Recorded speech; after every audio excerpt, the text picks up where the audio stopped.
तूफान से हजरत नूह अलैहिस्सलाम की कश्ती को महफूज रखने वाले रब्बे कायनात से मेरी दुआ है कि ऐ तमाम जहानों के रब मेरे मुल्क को तमाम आफतों से महफूज कर दे। नाज़रीन, भारत ने एक दफा फिर आबी जारियत करके अपने दुश्मन होने का सबूत पेश कर दिया है। लेकिन इंसान की फितरत यह है कि जब भी कोई गलत फेल होता है तो इंसान अपनी गलती तस्लीम नहीं करता और दूसरे पे सारी जिम्मेदारी डाल के अपना पलड़ा साफ कर लेता है। नाज़रीन, जब भारत ने एटमी धमाके किए तो पाकिस्तान को ये महसूस हुआ कि अब हमें भी एटमी मुल्क बनना चाहिए। तो क्यों जब भारत ने 5,500 के करीब डैम्स बना लिए हैं तो पाकिस्तान अभी भी सिर्फ 150 डैम्स बना सका है।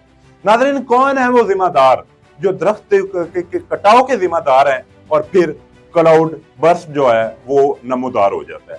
कौन है वो लोग जो दरियाओं के रास्तों पे कॉलोनियां बनाने के एनओसी जारी करते हैं और कुदरत के रास्ते में आ जाते हैं और फिर कुदरत जो अपना रास्ता है, वो जो पानी है, वो अपना रास्ता खुद खोलता है और कुदरत फिर जवाब देती है कि जब जब भी आप कुदरत के रास्ते में आओगे फिर कुदरत अपना जो निशानियां है, अल्लाह ताला अपनी निशानियां वो जरूर दिखाएगा।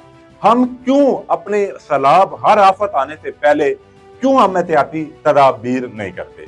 मेरी तमाम पाकिस्तानियों से गुजारिश है कि आपने बिल्कुल परेशान नहीं होना और अपने रब्बे ताला से हर वक्त दुआ करनी है।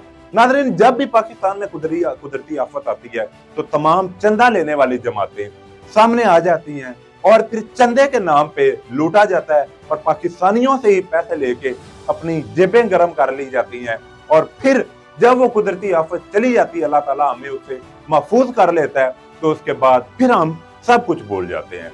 आज अगर हमने इंडिया को ही हमेशा ब्लेम करना है तो फिर आप हर आफत से निपटने के लिए तैयार रहें। आज इंडिया को ब्लेम करने से पहले अपने आप को ब्लेम करें कि हमारी क्या जिम्मेदारियां हैं, क्यों हम डैम्स नहीं बनाते, क्यों हम एहतियाती तदाबीर नहीं करते। एक दफा फिर अल्लाह ताला से दुआ है कि अल्लाह ताला हमारे मुल्क पाकिस्तान को तमाम आफतों से महफूज रखे।